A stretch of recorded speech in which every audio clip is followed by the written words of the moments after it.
Rádio Rio de Janeiro, a emissora da Fraternidade, passa a apresentar Luz na Penumbra, programa que leva ao seu coração a mensagem da doutrina espírita.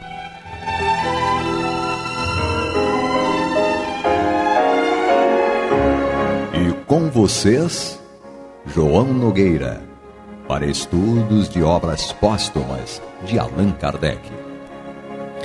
Bem, meus queridos amigos e irmãos, aqui estamos nós, mais uma vez com muita alegria, para levar até vocês o estudo de obras póstumas dentro do programa Luz na Penumbra, e nós estamos dando continuidade ao estudo do capítulo A Minha Primeira Iniciação no Espiritismo, onde Kardec traça várias coisas que aconteceram e que aconteceriam com ele e com o desdobrar daquele início da doutrina espírita, quando ele nos traz, inclusive, mensagens, muitas mensagens da espiritualidade. Semana passada nós trouxemos aqui o relato de um espírito chamado Dr. Demure. Dr. Demure, se nós buscarmos lá na história, na Revista Espírita, por exemplo, ele era um médico homeopata que, assim que conheceu a doutrina espírita, ele se encantou pela doutrina espírita, abraçou-a e foi realmente, sim, vivenciando, digamos assim, a doutrina espírita de forma integral na sua vida. Era um espírito, segundo o próprio Kardec, um espírito já evoluído, estava aqui encarnado entre nós, e que quando desencarna, no ano seguinte, traz uma mensagem para Kardec, falando para ele, né, tomar cuidado com a saúde, ter realmente conta que a saúde física também é importante, porque através da saúde física ele poderia, então, realmente dar continuidade ao trabalho que ele vem desempenhando. Estou falando de Allan Kardec, claro. E uma das coisas que o Dr. Demure fala na sua mensagem é para que o movimento espírita, à época, claro, ele pudesse dar uma trégua, digamos assim, ao nosso Allan Kardec. Porque Kardec queria responder todas as comunicações. Vocês imaginam quantas comunicações tinham ali com o nosso Allan Kardec, né? Chegando às mãos dele, a esposa dele ajudava, mas não era exatamente aquilo que satisfazia a Kardec. Kardec queria realmente ele próprio responder a todos os questionamentos, todas as dúvidas, e inclusive colocava na Revista Espírita muitas das cartas, das correspondências que chegavam até as mãos de Allan Kardec. Bom, e aí, depois dessa mensagem do Dr. Demure, o Kardec coloca aqui, essa é a sequência do nosso estudo. Ele diz o seguinte, se comunicando com o Dr. Demure, fazendo um questionamento ao Dr. Demure. Bom Dr. Demure, agradeço os seus ponderados conselhos. Graças à resolução que tomei de enviar, salvo casos excepcionais, a correspondência habitual a um substituto, ela agora sofre menos e no futuro nada sofrerá. Mas que hei de fazer da que se acha acumulada mais de 500 cartas, a qual, a despeito de toda a minha boa vontade, não posso chegar a pô-la em dia? Olha a preocupação de Kardec com relação as correspondências que estavam acumuladas, ele atendendo ao conselho do Dr. Demure, ele passa as correspondências habituais, aquelas que chegavam, para uma pessoa que estava ali fazendo a leitura, e passava para Allan Kardec somente aquelas realmente que tinha que ser Allan Kardec para responder. Mas ele está preocupado com aquelas mais de 500 cartas que estavam acumuladas. O que é que ele faz? Pergunta Kardec ao Dr. Demure. Resposta. É preciso, como se diz em linguagem comercial, lançá-las em bloco à conta de lucros e perdas.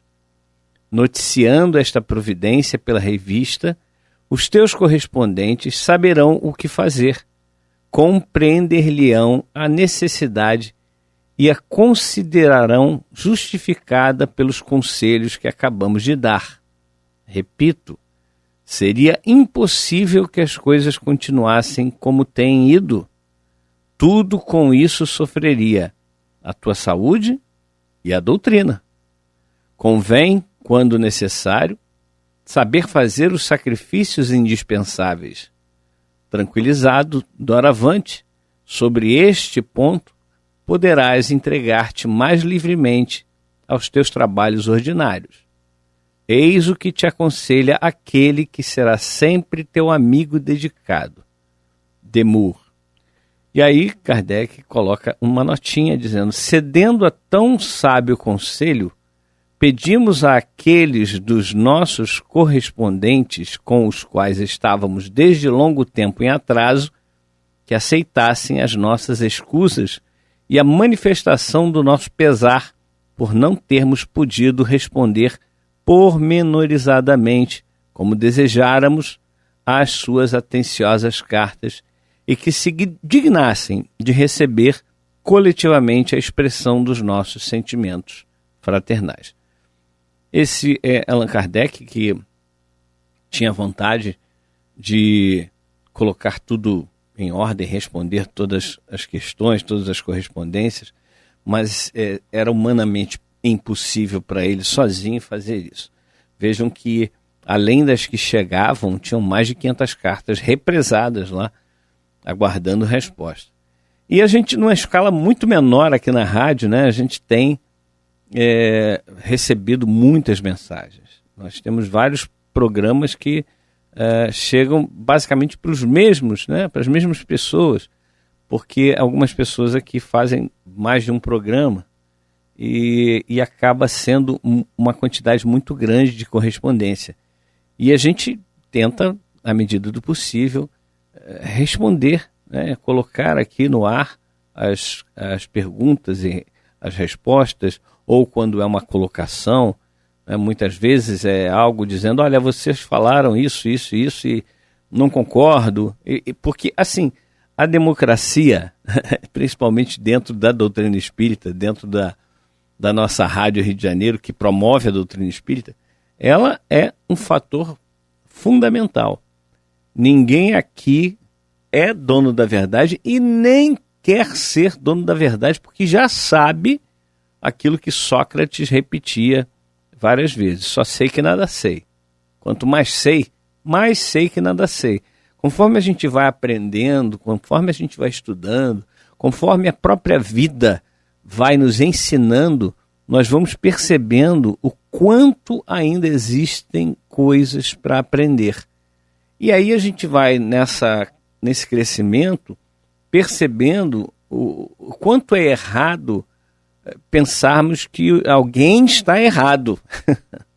Porque nós vamos realmente fazendo um trabalho dentro de nós de aperfeiçoamento, de melhoria, de introspecção da doutrina, mas essa introspecção da doutrina, tanto do Evangelho de Jesus quanto da doutrina espírita, que são, no final, são a mesma coisa, os mesmos ensinamentos, só que ditos de forma diferente.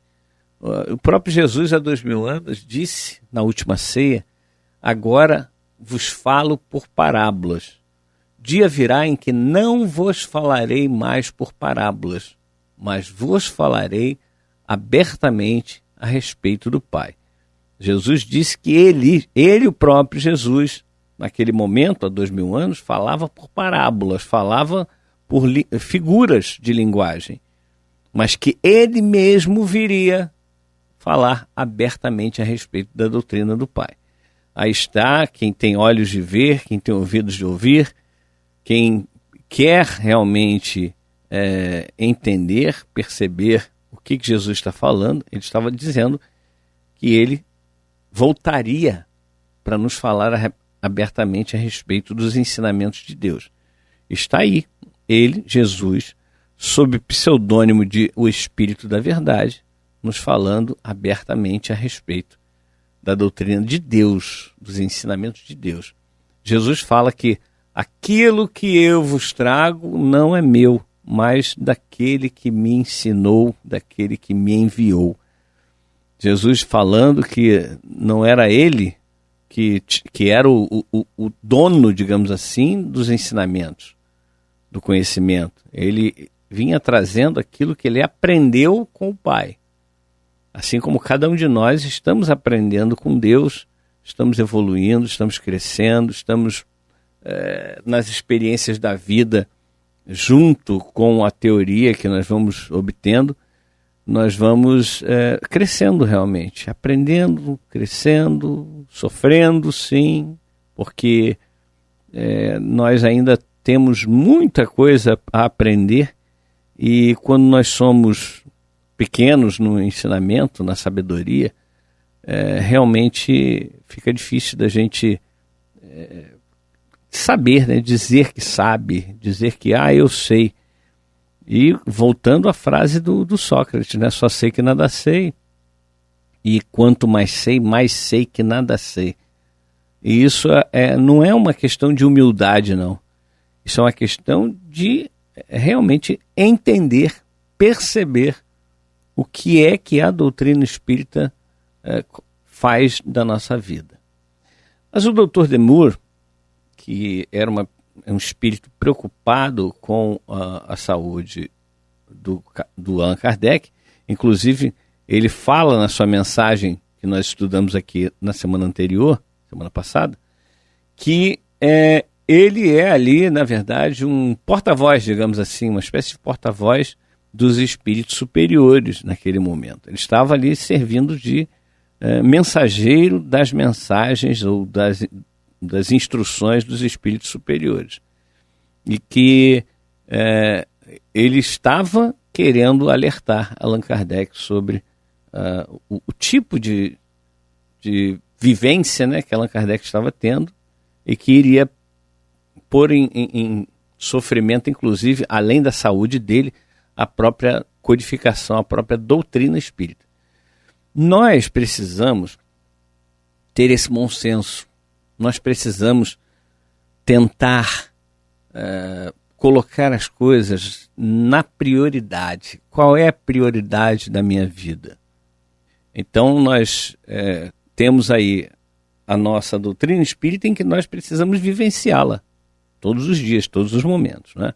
E por falar nisso, vocês estão acompanhando o programa Luz na Penumbra, o estudo de obras póstumas, o livro Obras Póstumas, que Kardec escreveu vários textos, e foram depois reunidos esses textos e publicados, de acordo com o próprio nome da obra, Obras Póstumas, ou seja, uma obra que foi publicada depois do desencarne de Allan Kardec.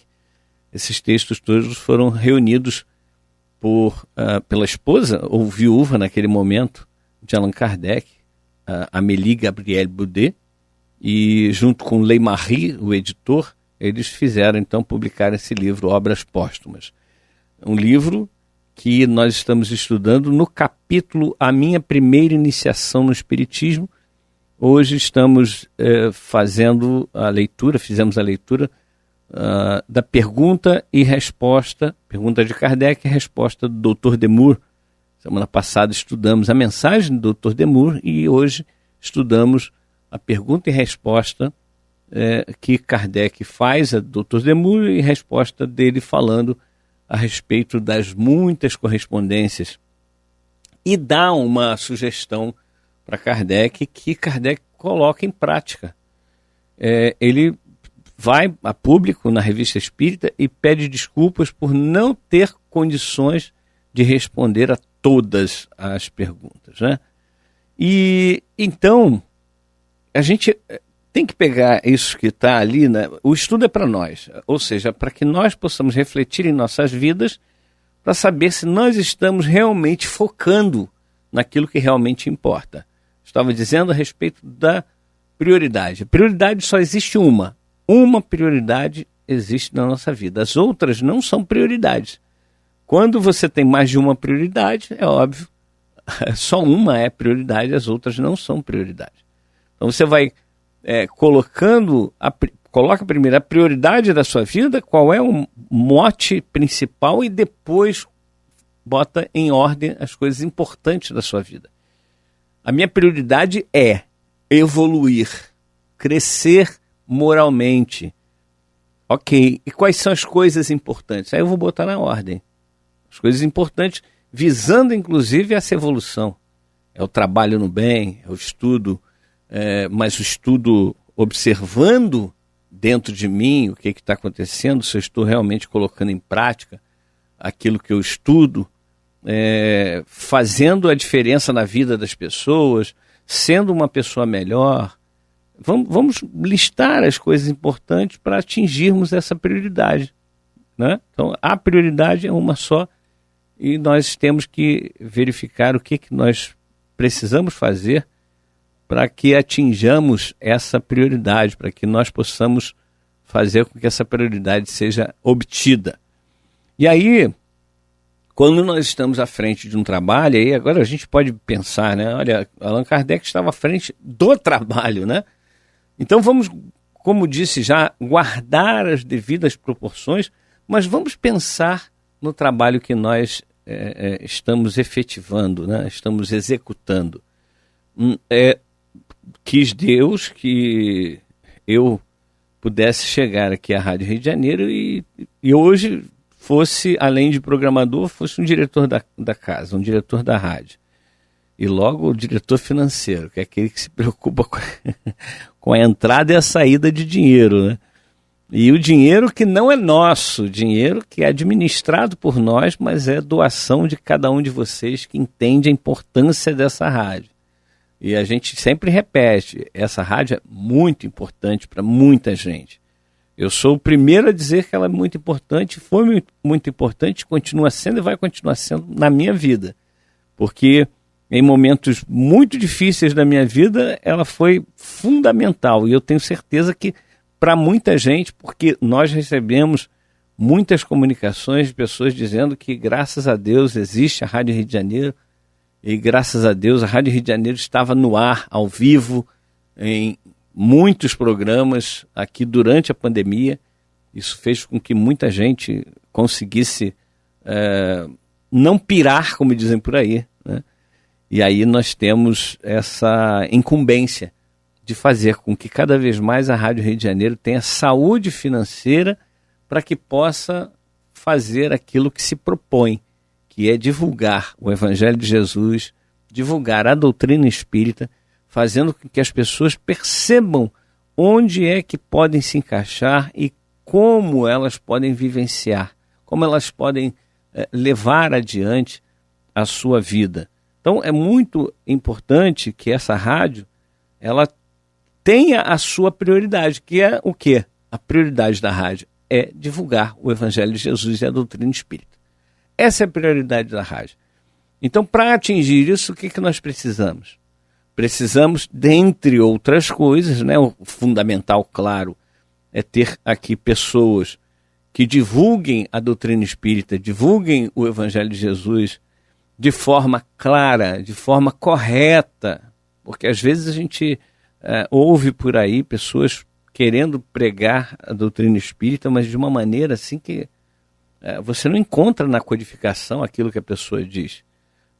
Pegam outros livros que não são da codificação e que muitas vezes, infelizmente, depõem contra a própria codificação e pregam como se fosse realmente a própria doutrina espírita. Em tudo nós temos erro, em tudo, né? Só não temos erro em Jesus. Agora, o que foi divulgado pelos seus discípulos, muitas coisas foram deturpadas, ou por eles que não entenderam a mensagem, ou por aqueles que faziam as cópias, repetiam aquilo que era escrito. Tanto é que nós temos aí diversas versões bíblicas. Eu tenho, já falei aqui várias vezes, tem mais de 30 Bíblias diferentes em casa, em que a gente tenta entender realmente qual é a melhor versão, para trazer até aqui para o estudo que a gente tem aí no programa A Consolação de Jesus, que a gente tem no programa Caminho do Senhor, que a gente vai para o debate na Rio, para analisando os fatos, aqui mesmo no Luz na Penumbra, para que a gente tenha realmente algo palpável e que seja o mais fiel possível em Jesus. Mas a gente sabe que quando o homem bota a mão, o homem que não é perfeito acaba deixando a obra não tão boa. Então é por isso que nós devemos ter muito cuidado quando nós pregamos, entre aspas, o Evangelho de Jesus e a doutrina espírita. Isso é fundamental. E a outra coisa importante é exatamente como falei, a saúde financeira da rádio. Essa saúde financeira tem sofrido baques muito grandes. Por quê? Se vocês observarem, né, todos nós sabemos, quando vamos ao supermercado, por exemplo, as coisas estão muito mais caras do que antigamente. As coisas estão realmente, parece que fugiram ao controle. E temos a inflação. Isso vai fazendo com que cada pessoa que podia contribuir com 40, 50, 100 reais por mês para a Rádio Rio de Janeiro tenha diminuído em alguns momentos a sua própria contribuição ou não tenha podido fazer a sua contribuição. Isso faz com que nós percamos receita, percamos aquele dinheiro que entra para que nós saldemos os nossos compromissos. A rádio, nós temos várias vezes nas reuniões de diretoria conversado a respeito dos salários dos nossos colaboradores aqui, dos funcionários. Nós gostaríamos muito de colocar o salário deles, um salário bom aí em relação ao próprio mercado, em relação a outras rádios, que é o que a gente tem que comparar. Só que a nossa realidade não é essa, de ter os funcionários com salário acima da média, ou até mesmo na média das rádios por aí. É óbvio que a gente sabe que hoje há um desemprego muito grande, etc. e tal, e com isso os salários vêm sendo achatados. A gente tenta fazer um equilíbrio, né, de acordo com as nossas possibilidades, pagar um salário justo para as pessoas, mas nem sempre é realmente aquele salário que o colaborador, o funcionário merece, mas é aquilo que a rádio pode pagar, a Fundação Cristã Espírita Cultural Paulo de Tarso pode pagar. E aí nós, claro, sempre apelamos para os nossos amigos, para os nossos irmãos, para entrarem, colaborarem através do Clube da Fraternidade com a nossa Rádio Rio de Janeiro. Então, aproveitamos aí esse bate-papo entre Kardec e o Dr. Demur, porque as coisas têm que ter as importâncias, né? Tem que ter a prioridade e as importâncias para que a gente possa colocar tudo, como dizia antigamente, os pingos nos is, não é isso? Como disse, estamos chegando ao final do nosso programa. Gostaríamos que vocês não desligassem seu rádio ou não saíssem daí da internet, porque vem aí o estudo do Evangelho segundo o Espiritismo com a Marta Batista e o Antônio de Pádua. Até a próxima oportunidade, se Deus assim permitir. Você está ouvindo o programa Luz na Penumbra.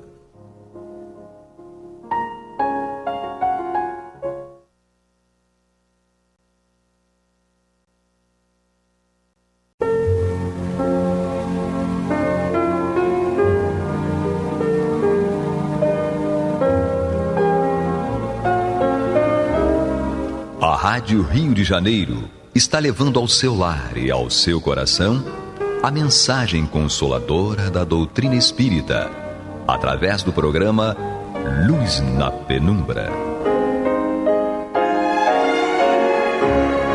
E agora com vocês, Marta Batista e Antônio de Pádua Barbosa.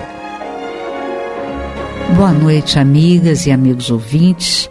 Nós estamos chegando aos seus lares através do programa Luz na Penumbra, no qual nós damos prosseguimento ao estudo do Evangelho segundo o Espiritismo, que está no seu capítulo 5, Bem-aventurados os aflitos.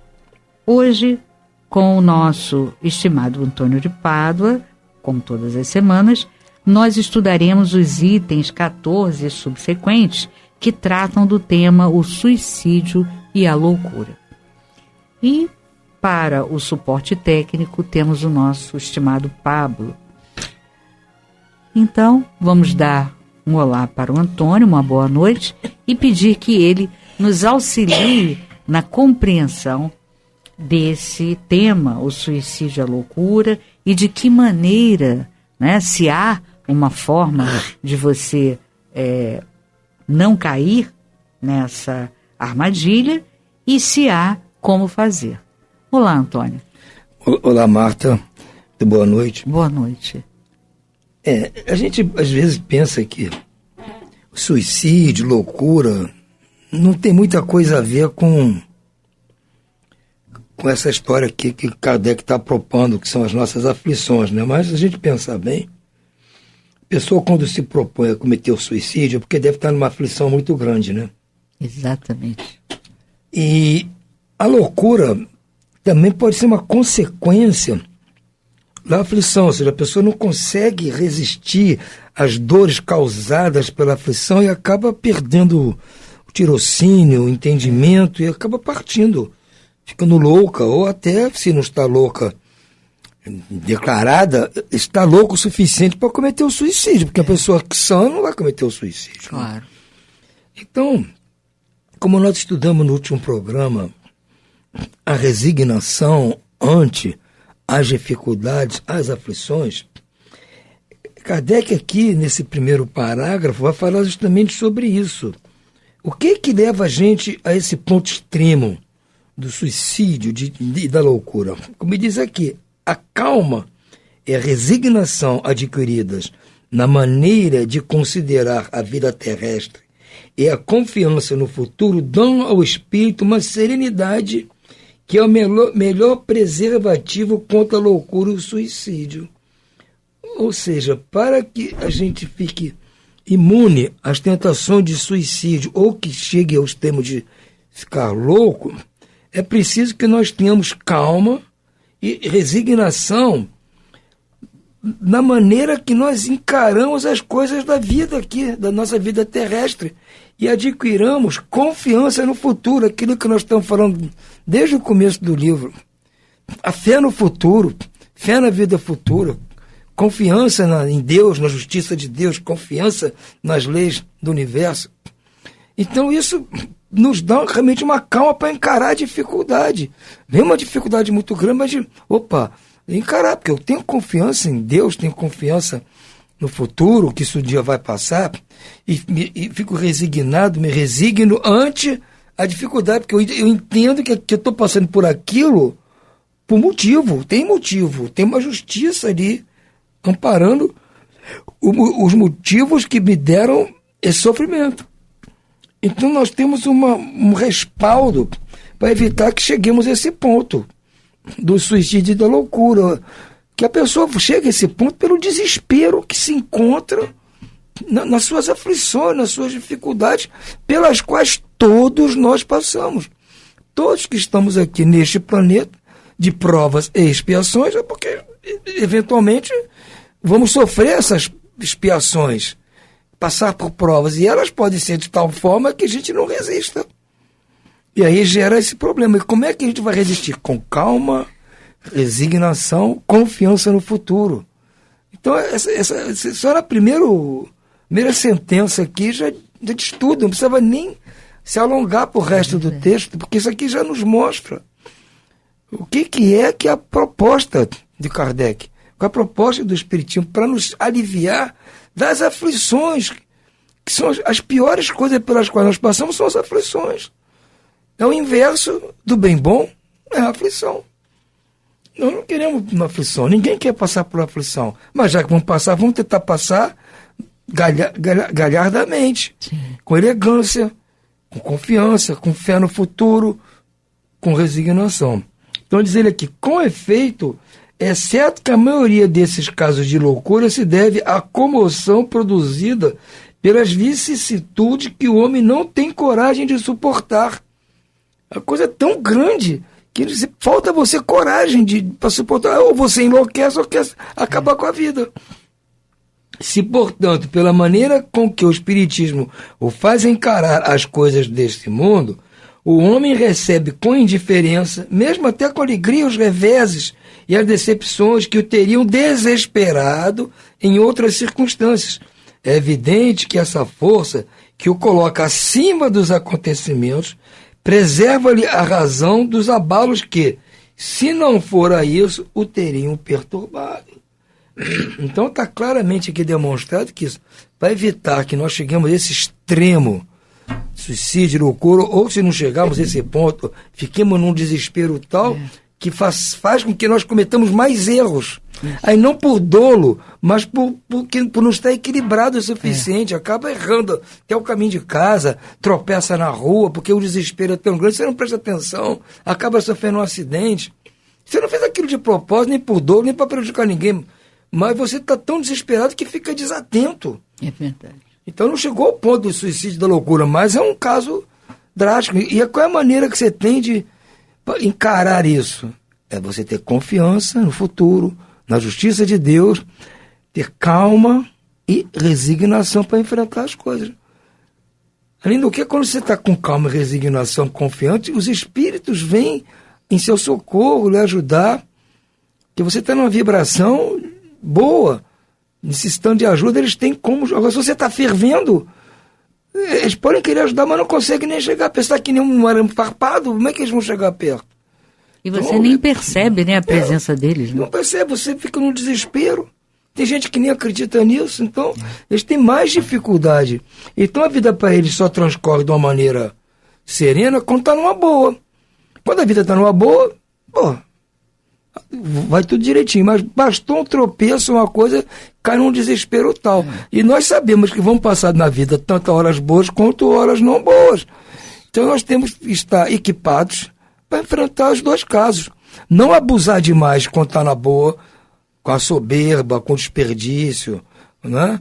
Para prodigalidade, mas também não vamos também entrar no desespero quando a situação está ruim. Nós temos que ser equilibrados. E esse equilíbrio vem com a calma, com a esperança, com a resignação, que o entendimento trazido neste capítulo nos dá.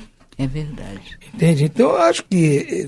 Por que tem suicídio e loucura a ver com isso? Tem por causa disso. Claro. Que é o ponto culminante da aflição, do desespero. Dá-se a mesma coisa com os suicídios. Se excetuarmos os que se dão em estado de embriaguez ou de loucura, aos quais se pode chamar de inconscientes, é evidente que tem eles sempre por causa um descontentamento, sejam quais forem os motivos particulares apontados. Ora, aquele que está certo de que só é infeliz por um dia e de serem melhores os dias seguintes, enche-se facilmente de paciência, só se desespera quando não vê nenhum termo aos seus sofrimentos. E que a vida humana, com relação à eternidade, senão bem menos que um dia. Mas para o que não crê na eternidade e julga que tudo se acaba com a vida, que se deixa abater pelo desgosto, pelo infortúnio, só vê na morte a solução para as suas amarguras. Nada esperando, acha muito natural, muito lógico mesmo, abreviar suas misérias pelo suicídio. Né? E nós sabemos que isso só vai complicar mais ainda a situação. Exatamente. Então o desconhecimento leva para essa agravante. O desconhecimento levou ao suicídio, que vai levá-lo a piorar a situação ainda mais, por falta de conhecimento. Sim. Se tem conhecimento, senão não, me suicidar não vai resolver o problema. Só vai agravar. Melhor fazer força para tentar passar por isso que estou passando aqui. Está ruim, está muito ruim, está duro, mas é melhor fazer força para passar por isso, me resignar com esta situação, porque para não ficar pior. E amanhã o sol vai vir. Vai acabar a tristeza, vai acabar a nuvem, vai acabar o chuvarel, mas vai vir aí o sol amanhã. Cada dia é um dia novo. Começa tudo novamente, né? Isso. E isso a gente só adquire com certeza aquela fé raciocinada. Mas outras pessoas têm uma fé, assim, sem essa base. Nossa, tem. Mas é uma fé até certo ponto claudicante. É uma fé que questiona a justiça de Deus. Isso. Mas Deus deixou acontecer isso comigo. Como pode? Eu não mereço. Então, é uma fé que só funciona bem na hora do bem bom. Na hora que vem o mal, a gente já fica em dúvida. Agora, a fé verdadeira, raciocinada, que tem uma linha de raciocínio, de entendimento, esta fé tem base. Ela sustenta você de qualquer lado que vem o vento. Isso. A favor ou contra, ela está te sustentando. A incredulidade, a simples dúvida sobre o futuro, nas ideias materialistas, numa palavra, são os maiores incitantes ao suicídio. Produzem a covardia moral. Quer dizer, o materialista ainda tem essa agravante de não crer na vida futura, não crer na espiritualidade. Então ele acha que vai resolver com a morte. Ou seja, ele, no fundo, é um covarde, porque ele não consegue enfrentar as encrencas que ele mesmo aprontou. Na verdade, as encrencas estão aí porque ele aprontou. Ele quer fugir das encrencas se suicidando. Por falta de conhecimento, Marta. É falta de conhecimento. Exatamente. E prefere acabar com a vida como se isso fosse resolver. Quando se vê homens de ciência apoiados na autoridade do seu saber, se esforçarem por provar aos que os ouvem ou leem que estes nada têm a esperar depois da morte, não estou tentando convencê-los de que se são infelizes, o melhor que pode fazer é matar-se. Isso é verdade. Quando um cientista vem vou tentar provar a você que nada existe além da morte, que é o vácuo, é o nada, está incentivando você a se matar. Por que eu vou antecipar esse nada? Já não está bom aqui? Não tem perspectiva nenhuma de melhorar? Acabar logo com isso. Vou logo ver o que não tem nada na frente.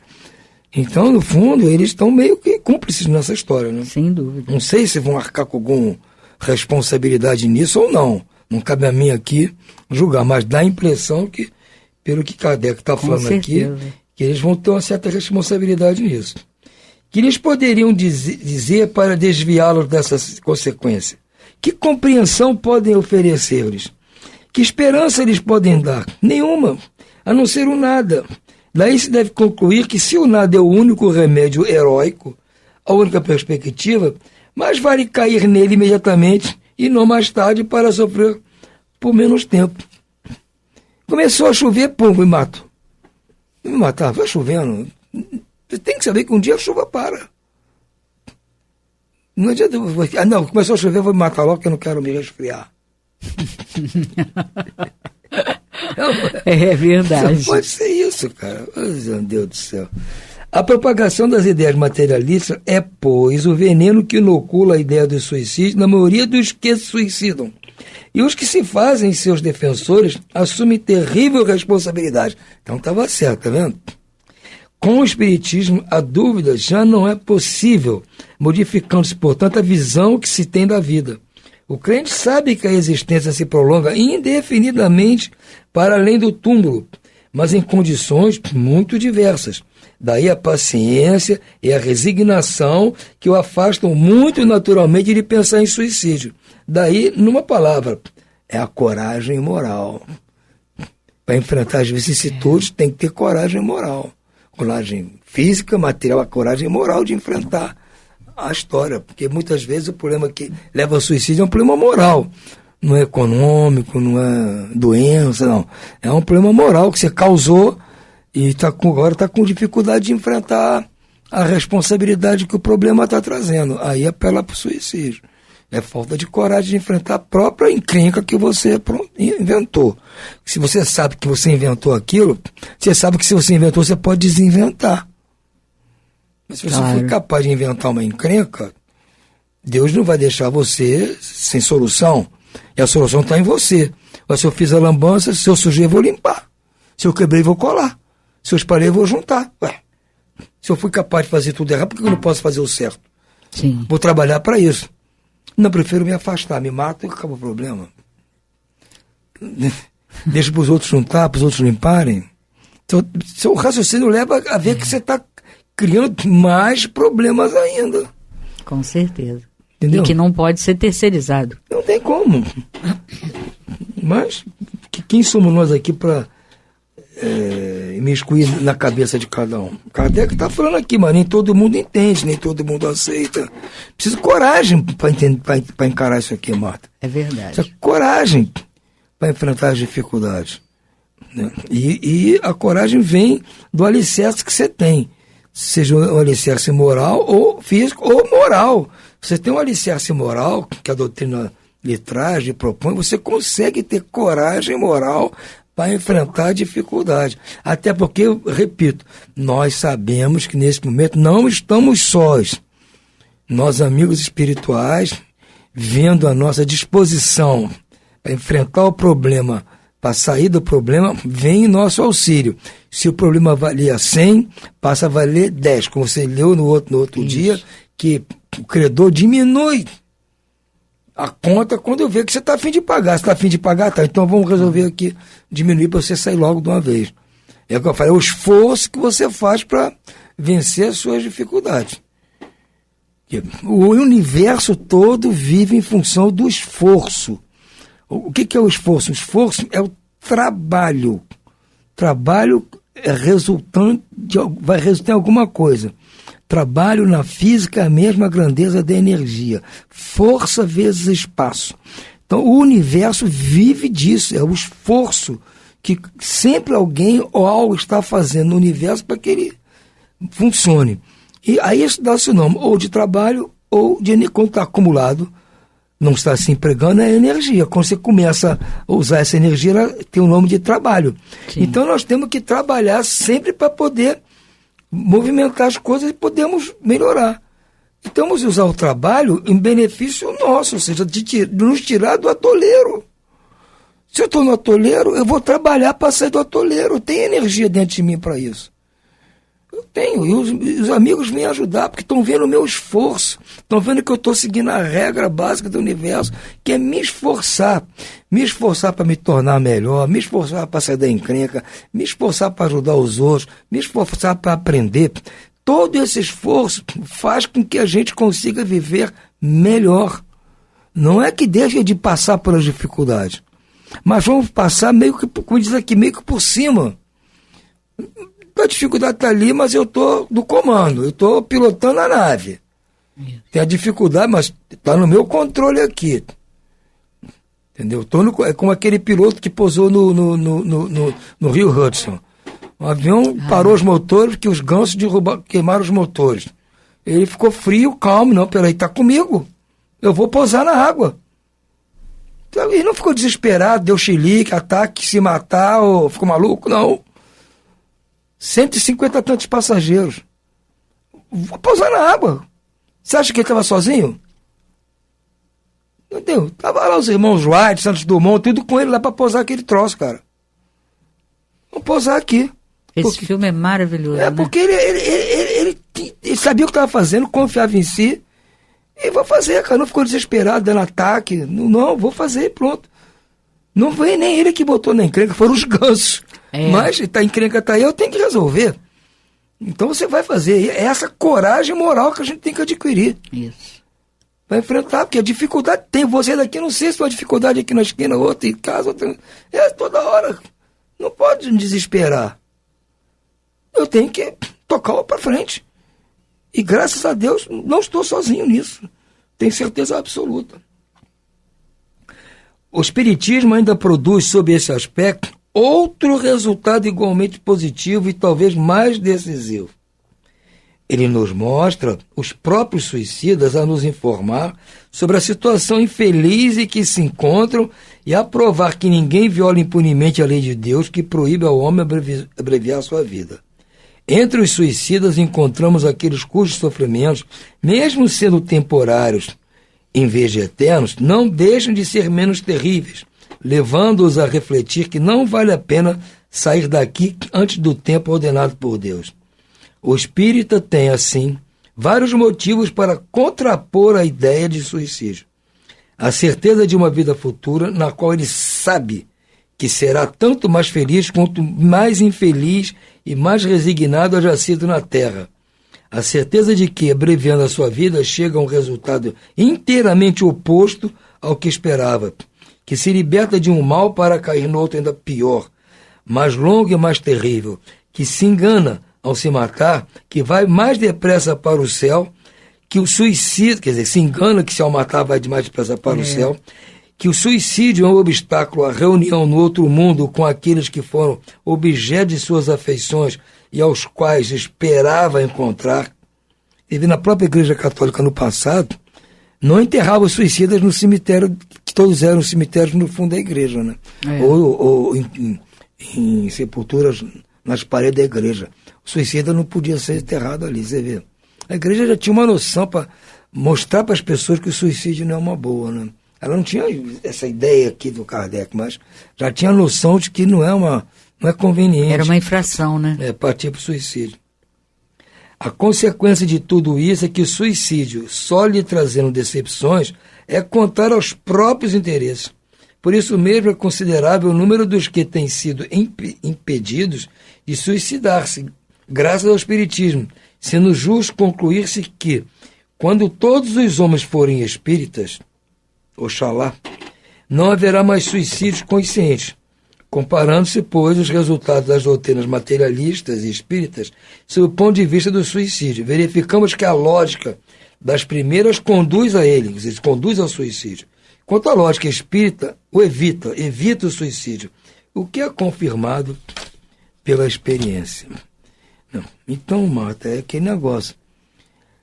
Nós aprendendo, estudando, ganhando essa base, criando essa coragem moral, nós vamos enfrentar as nossas dificuldades, nossas aflições, sem sermos levados a esses extremos do suicídio, porque sabemos que não vai resolver bolhufas, e a loucura que, perdendo a razão, perdendo tudo, vamos ter que voltar para começar tudo de novo.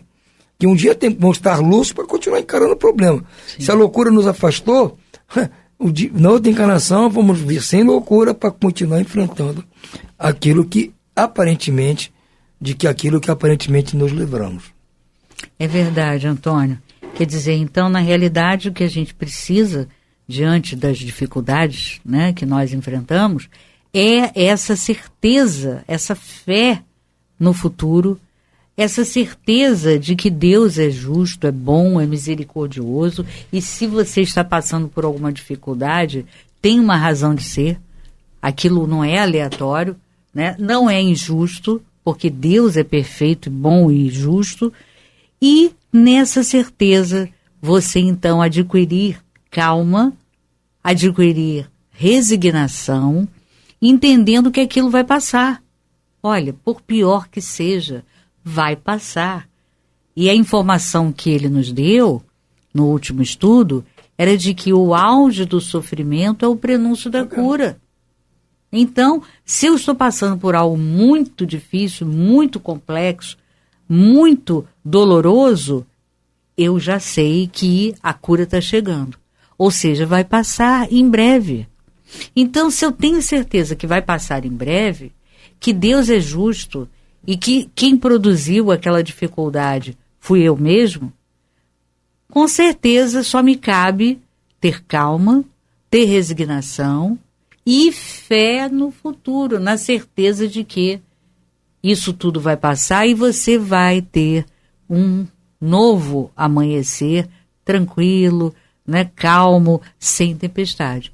Mas essa certeza, que é a coragem moral, é que vai produzir esse ato que vai me livrar da loucura, né, e do suicídio. Então, vendo essa conclusão parece mais uma equação matemática, né? Que a gente então se despeça, dando boa noite e desejando a todos muita paz.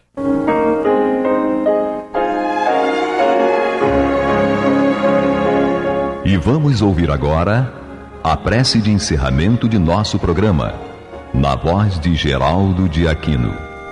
Jesus, dá-nos coragem para a luta, piedade para os insultos e misericórdia para as injustiças e ingratidões.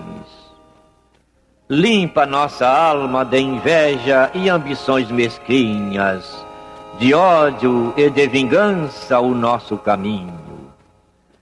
E que dentro em pouco, ao recolher-nos de novo, ao calor do nosso leito, para que o sono nos dê a paz e o esquecimento das tristezas humanas, possamos sentir, Senhor, no mais íntimo de nosso ser, a doçura indefinível do Teu amor e a grandeza incomparável da Tua divina presença.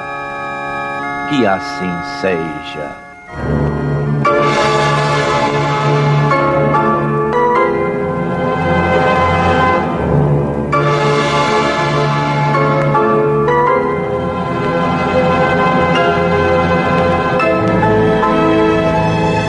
Acabamos de apresentar o programa Luz na Penumbra, e voltará a ser apresentado amanhã às 21 horas nesta emissora.